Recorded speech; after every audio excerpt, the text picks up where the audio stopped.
ആദ്യത്തെ സുവിശേഷ പ്രഘോഷക ആരാണ്?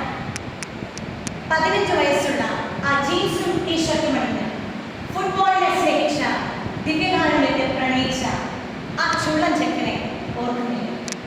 ഈശോയിലെ ഏറ്റവും സ്നേഹം നിറഞ്ഞവരെ, ഡിജിറ്റൽ സുവിശേഷവൽക്കരണം എന്ന വിഷയത്തെ ആസ്പദമാക്കിയാണ് ഞാൻ നിങ്ങളുമായി സംസാരിക്കുന്നത്. ആരായിരുന്നു ആ ആദ്യത്തെ അൽമാനി? നട്ടുച്ച നേരത്ത് കിണറിന്റെ ചുവട്ടിൽ വന്നു നിന്ന ആ സമറിയക്കാരെ ഓർക്കുന്നില്ലേ? ക്രിസ്തുവിന്റെ സ്നേഹം ആവോളം വിളിച്ചെറിഞ്ഞു കഴിഞ്ഞപ്പോൾ അവൾ ആ നട്ടുച്ച നേരത്ത് കിണറിന്റെ അടുത്ത് കുടം അവിടെ വെച്ചിട്ട് അവൾ ഓടുകയാണ്. അവൾ ആ പട്ടണത്തിൽ ചെന്ന് പറയുകയാണ്, ഞാൻ എന്റെ ജീവിതത്തിൽ നടന്ന കാര്യങ്ങളെല്ലാം വിളിച്ചു പറഞ്ഞ ഒരാളെ ഞാൻ കണ്ടുമുട്ടി, ഇവനാണോ ക്രിസ്തു? പ്രിയപ്പെട്ടവരെ, ജീവിത സായാഹ്നങ്ങളിൽ നമുക്കറിയാം സഭ സ്വഭാവത്താലെ പ്രേക്ഷിതയാണ്. ഈ സഭയോടൊത്ത് ചേർന്ന് പ്രവർത്തിക്കുന്നതാണ് മതാധ്യാപകരായ നാം ഓരോരുത്തരും. ആദ്യത്തെ സംഭവം ഞാൻ എൻ്റെ ഓർമ്മയിൽ വരുന്നത് ഷാലോം ടിവിയുടെ ആ ഒരു തുടക്ക കാലഘട്ടമാണ്. പ്രലോഭനങ്ങളെ വിടാൻ എന്ന പുസ്തകത്തിൽ പെന്നിപ്പിന്നത്ര വളരെ മനോഹരമായിട്ടാണ് ഈ ഡിജിറ്റൽ സുവിശേഷവൽക്കരണത്തെ കുറിച്ച് പറയുന്നത്. മാഗസീനുകളുടെ ഉത്ഭവവും ഒരു ടി വി ചാനലിന് വേണ്ടിയുള്ള പ്രാർത്ഥനയുടെ ഫലവും ഒരു വെറുതെ ഒരു പൊട്ട ടി വി അവരുടെ മുമ്പിൽ വെച്ചിട്ട് അതിൻ്റെ നിന്ന് വിശ്വാസത്തോട് പ്രാർത്ഥിച്ച് അന്ന് എവിടെയെടുത്ത ആ വിശ്വാസത്തിന്റെ തീയാണ്, ആ തീജ്വാലയാണ് നമ്മളിന്ന് കാണുന്ന ഷാലോം ടി വി. പ്രിയമുള്ളവരെ, കൊറോണ കാലഘട്ടം നമുക്ക് എല്ലാവർക്കും ഓർമ്മയുണ്ട്. പ്രത്യേകിച്ച് എറണാകുളം അങ്കമാലി അതിരൂപതയുടെ പേരിൽ ഒരു പൊൻതൂവൽ വീടാണ് ഡോംസ് ആക്ട്. അതിനൊരു ഭാഗമാകാൻ എനിക്കും സാധിച്ചു എന്നതിൽ ഒത്തിരി സന്തോഷം. കൊറോണ കാലഘട്ടത്തിൽ ദൈവവചനം കേൾക്കാനുള്ള ഒരുതരം ഭ്രാന്ത്, ഒരുതരം ആർത്തി നമുക്കുണ്ടായിരുന്നു. ഈശോയെ സ്വീകരിക്കാൻ പറ്റാത്ത ഒരു വേദന, ഒരു ഭ്രാന്ത് നമ്മുടെ മുന്നിൽ എത്തിച്ചത് ദിവ്യകാരുണ്യം 24/7 നമുക്ക് അവൈലബിൾ ആയിട്ടുള്ള, നമുക്ക് നമ്മുടെ മുമ്പിലുള്ള നിത്യാരാധന ചാപ്പലുകൾ നമ്മുടെ ഫോണിൽ നമുക്ക് എപ്പോഴും നമ്മുടെ മുമ്പിൽ അവൈലബിൾ ആണ്. പ്രിയപ്പെട്ടവരെ, കൊറോണ കാലഘട്ടത്തിൽ യൂട്യൂബിലൂടെ നമ്മുടെ ദീനേഷകളിൽ വചനം വിളമ്പി നമ്മൾ ആവോളം ആശ്രയിച്ചതാണ്. ഇന്ന് എന്താണ് ഡിജിറ്റൽ സുവിശേഷവൽക്കരണത്തിൽ സംഭവിച്ചത്? അന്ന് നമ്മൾ എടുത്ത അതേ ഊർജ്ജസ് ഇന്ന് നമുക്കുണ്ടോ? വെറുതെ കുറെ റീൽസിലും ഒക്കെ ആയിട്ട് അത് മാറിയോ എന്നുള്ളത് ഒരു സംശയമായി മാറിയിരിക്കുന്നു. നമുക്ക് കാലഘട്ടത്തിന്റെ ജീവിതത്തിലേക്ക് വരാം. ഒരിക്കൽ ആ 15 വയസ്സുകാരൻ ചെക്കൻ, ചുള്ളൻ ചെക്കൻ, ദിവ്യകാരുണ്യത്തെ പ്രണയിച്ച ഈശോയുടെ സ്നേഹത്തിന്റെ മുൻപിൽ ആവോളം ആസ്വദിച്ച ആ ചെക്കൻ, ആ വിശുദ്ധൻ, എന്തുകൊണ്ട് അവന് ഇന്റർനെറ്റിനെ തിരിച്ചറിയാൻ പറ്റും? ഇന്റർനെറ്റിലൂടെ ദിവ്യകാരുണ്യ അത്ഭുതങ്ങൾ അവൻ പ്രചരിപ്പിച്ചപ്പോൾ നാളുകളിൽ നമ്മുടെ മുമ്പിൽ വന്നു നിൽക്കുന്ന യുവജനങ്ങൾക്ക് ഒരു മാതൃകയായി ഇന്ന് കേരളത്തിൽ 2 ഇടവകളിലാണ് വിശുദ്ധ കാർവാക്യത്തിന്റെ നാമധേയത്തിലുള്ള പള്ളികൾ രേഖപ്പെടുത്തിയിരിക്കുന്നത്.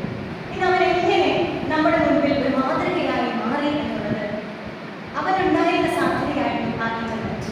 ആ ഇന്റർനെറ്റിലൂടെ ദിവ്യകാരുണ്യ ഈശോയെ പ്രചരിപ്പിക്കുക എന്നുള്ളത് ഏറ്റവും ഫലപ്രദമായ മാർഗമായി അവൻ കണ്ടെത്തി എന്നുള്ളതാണ് ഏറ്റവും വസ്തുതാനിഷ്ഠമായിട്ടുള്ളത്.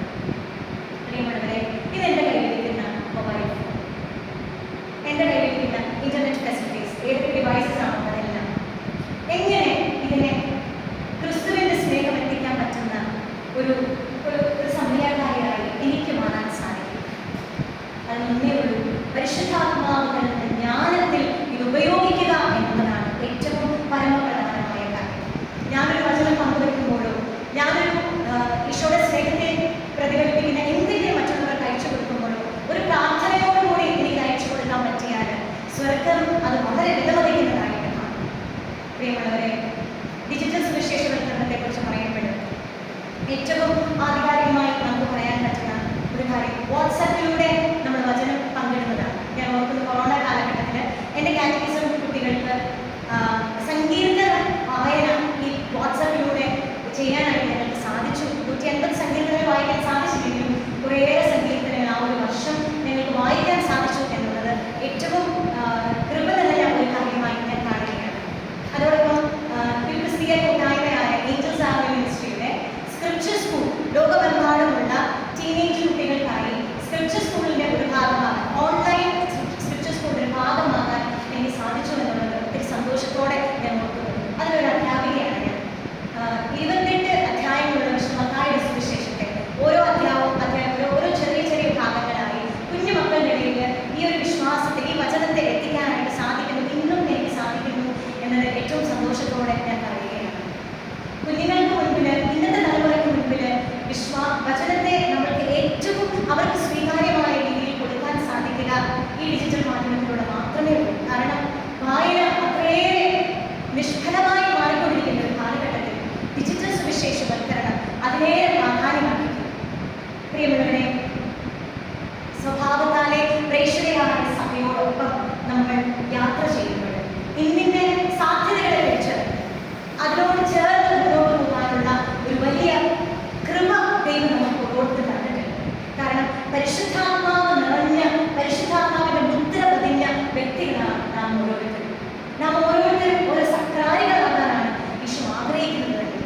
പരിശുദ്ധ അമ്മ ഈ സഹായിയാണ്.